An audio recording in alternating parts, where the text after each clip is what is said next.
Who placed inside the Locked On Top 100 college football players for 2025? Let's discuss that next. Who was slighted and are we still really underrated? Coming up here on Locked On Sooners.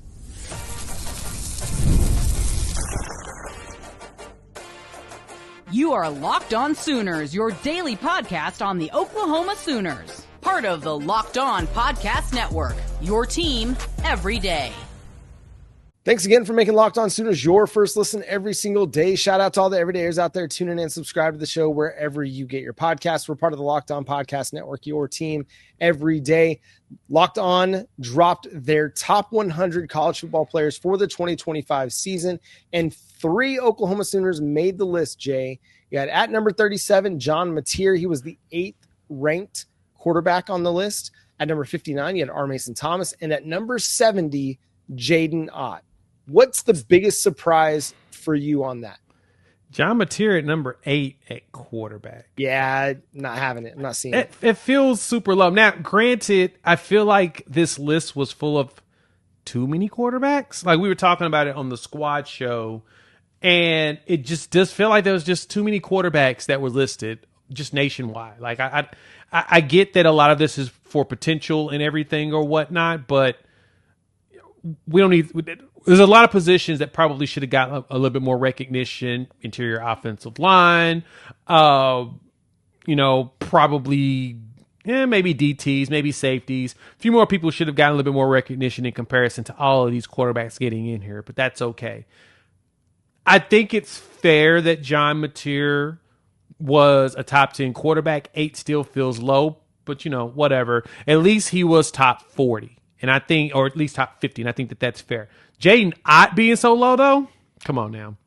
That dude would be starting somewhere in the NFL if he didn't have a sprained ankle, which he addressed. He said that he should have sat out a couple of weeks, but it was mishandled, and he continued to play on it. But if he had sat, got back healthy, he probably would have finished with almost 1,000 yards and be in the league. Yeah, that's the one that was surprising. I'm also not surprised that he was a little bit low, just simply because he missed, time, or he didn't miss time, but he was banged up for a lot of last year. And so I think, that's part of it. This is a list that's a lot of what have you done for me lately? And, so not necessarily surprising to see, Jaydn Ott so low. I was glad to see him represented. I would have liked to see a guy like Gracen Halton get some recognition. 5 sacks, a defensive tackle in the SEC. That's nothing to sneeze at. Like, that's a really good season for a guy like that. You just, again, a lot of these guys are going to fly under the radar. Or a Jaden Jackson, who was a true freshman All-American at defensive tackle in the SEC, the first defensive tackle to start for Oklahoma since Tommy Harris. Yep. Seems pretty notable. My other biggest gripe on this, though, R. Mason Thomas, 56 spots behind Dylan Stewart. That's a massive drop. Dylan Stewart came in at number 3 overall. South Carolina defensive end, great player. Not going to sit here and tell you that, hey, R. Mason is definitively better than he is. I'm just going to say he's not 56 spots worse than Dylan Stewart is. So our colleagues here at Locked On really dropped the ball on that. But let's take a look at the top 10 here real quick, Jay. Jeremiah Smith, wide receiver at Ohio State, takes the number 1 spot. Caleb Downs at Ohio State, number 2. Dylan Stewart again at 3. Jeremiah Love at 4. Ryan Williams of Alabama at 5. Cade Klubnik of Clemson at 6. The first quarterback ranked.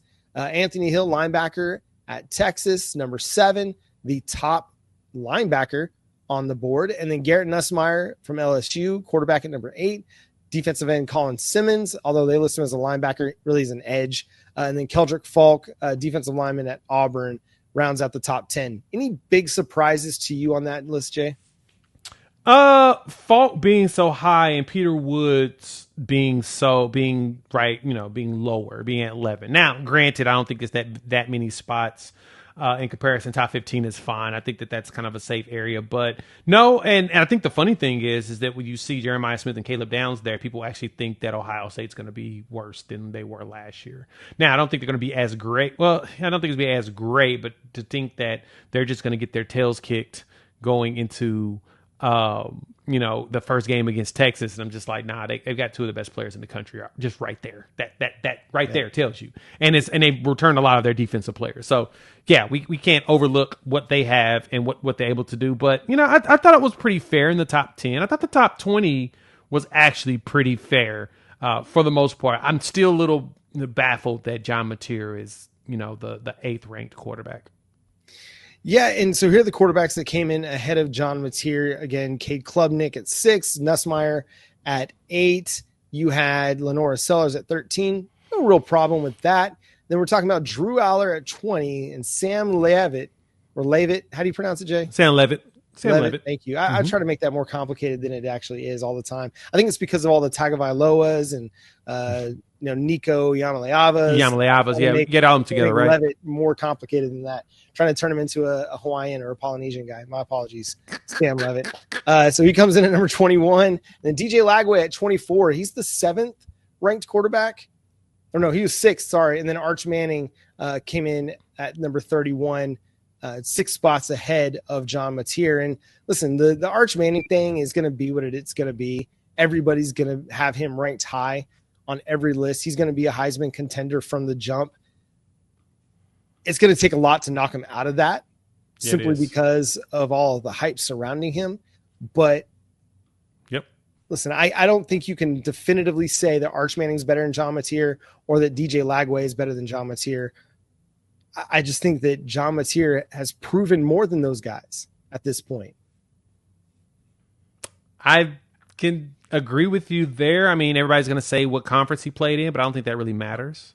The numbers he put up is kind of tough for anybody to do. Like, his numbers weren't like nothing against our offensive coordinator's quarterback, but like a Bailey Zappi throwing like 7,000 yards in a season. I mean, I get that. That system is built for that. We said that about Sonny Crombie. We said that about Graham Harrell down there, all the tech quarterbacks, Cliff Kingsbury.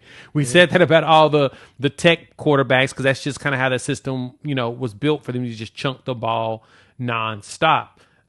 But Mateer was a combo of both, right? He was a combination of passing and running. And if anything, we need to make sure that he just, gets better in his accuracy and consistency, especially when things get tighter and tougher, which they are here in the SEC.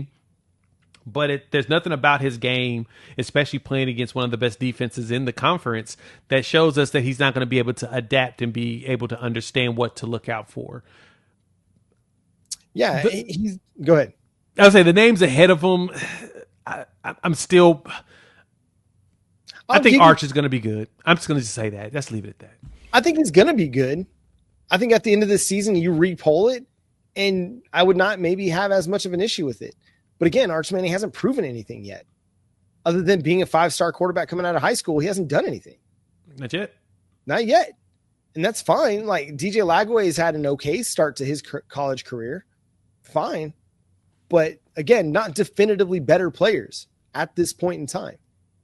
Let's talk again after the season. Yep. And we might have different opinions on this.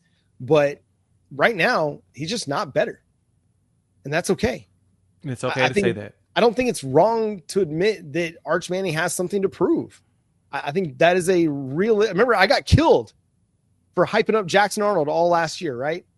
Hyping up a dude that was a 5-star quarterback that won the Elite 11, that was the Gatorade National Player of the Year.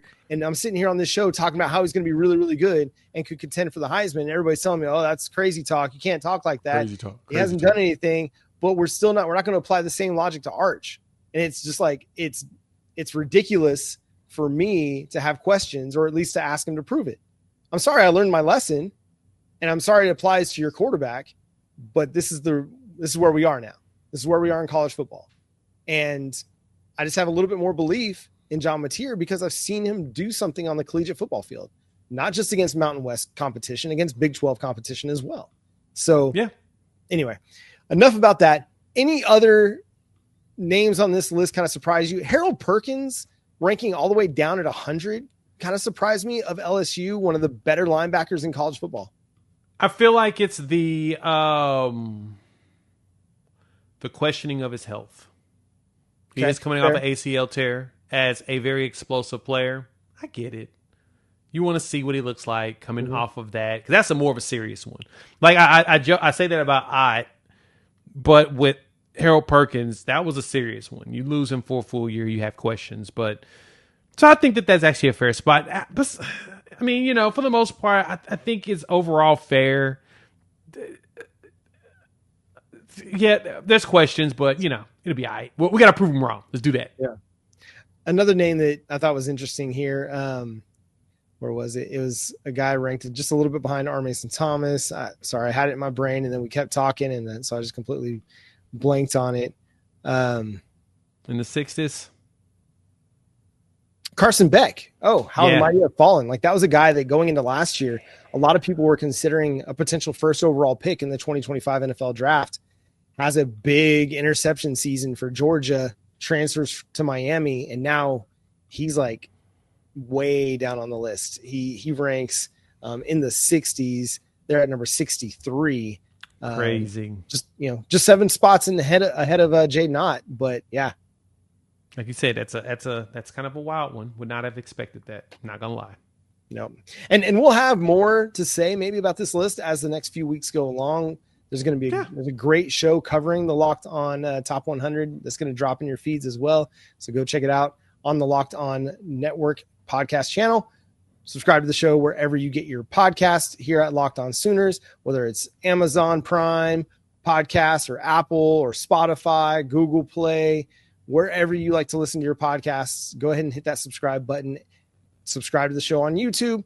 Hit the like button. Hit the notification bell to let you know when new episodes drop. Follow Jay on social media at Unfair Sports. Go check out his channel, Unfair Sports, over on YouTube as well. Hit that subscribe button over there to get more college football and Oklahoma Sooners content. Follow me at John 9 Williams. You can read my work covering the Sooners over at SoonersWire.com. But until next time, he's Jay Smith. I'm John Williams. We'll talk to you then.